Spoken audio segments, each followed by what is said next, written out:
Today I'm going to be showing you how to make this lovely, simple sugar bow completely made from fondant.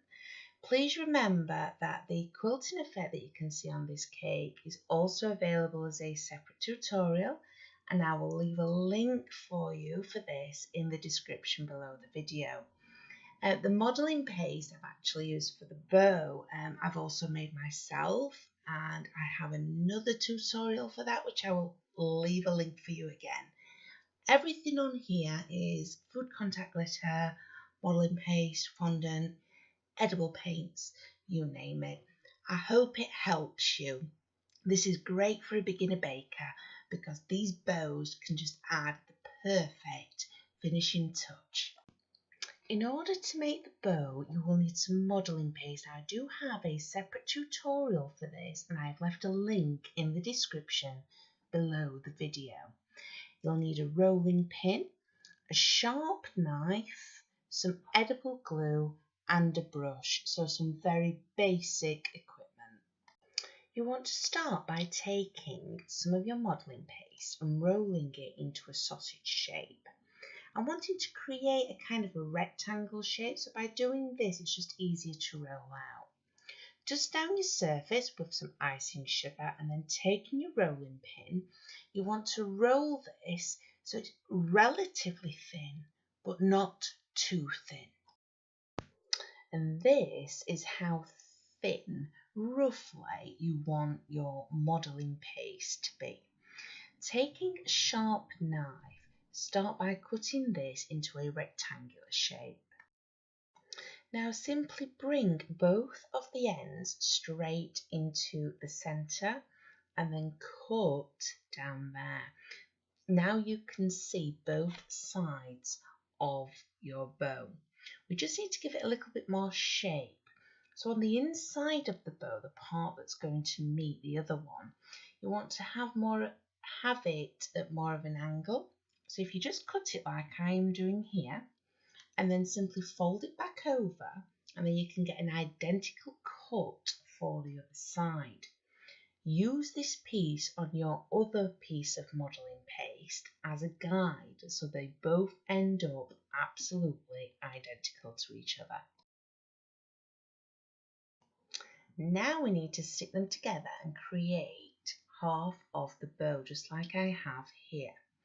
So taking a piece of modelling paste and some edible glue, simply place a small amount of this onto one end of the modelling paste.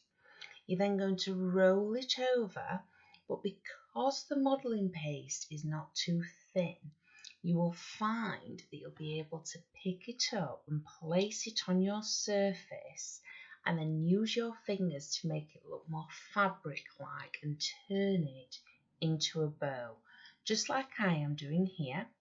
And what we will be doing is leaving these to set for a short while before we add the centre. Keep on messing around with them and shape them, because once they are set you won't be able to do anything at all. See how I've just put an indentation in there with my finger? Just play around until they're exactly how you want them to be. Now we want to add the centre. For this I'm just going to use a round piece of fondant. Using some edible glue, I'm then going to push either side of that bow, which is modelling paste, so it's a lot stronger than fondant, into this lovely soft centre. Now this fondant will be laid directly onto the cake. You can use fondant for the centre, it won't hurt because it does set as well. But for the outside, the parts that you need to set really hard, ideally you do want to be using modelling paste. Leave this to set, and then we're going to be making it that stunning metallic silver colour. So I have left my bow to set for a while, and this is what I have. Now using an airbrushing kit and the Rainbow Dust Silver Metallic 100% edible paint, I'm going to simply use this to colour my bow. Don't worry if you don't have an airbrushing kit. They just save time. You could always paint your bow instead, or you can actually buy and purchase silver metallic modelling paste, and it is quite good to use. However, do be warned, it's very, very, very, very hard, and it can hurt your hands quite a lot, especially your fingers. So all I'm doing here is just covering the entire bow using the airbrush to give it that lovely silver metallic effect. And this is what it will end up looking like. This is not essential for the bow. I'm just choosing to use one of my moulds just to add a bit more vavavoom to it. So how do you use these moulds? They're fantastic.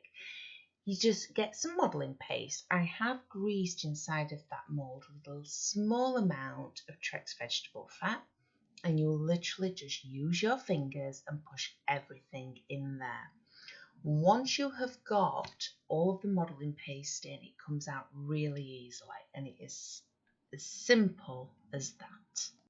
All we need to do now is add it to our cake. So taking a small amount of edible glue, I'm just going to place the glue on top of the cake roughly in a bow shape. So starting in the centre, where the centre of the bow will touch the cake, and then just going round in 2 circular swirls, as you can see I am doing there. You will now see me physically pick this bow up and how it all holds its shape.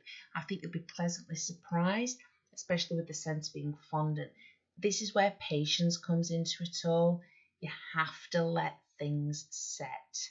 You see how easily that went on the cake. So that's nice and central. And now we can just add the finishing touches. So those hearts, I actually decided to use some food contact glitter. It's the same glitter that you can see on the cake drum just there. So I have 2 just here, and just using a small amount of edible glue, simply stick 1 on the front and 1 onto the back.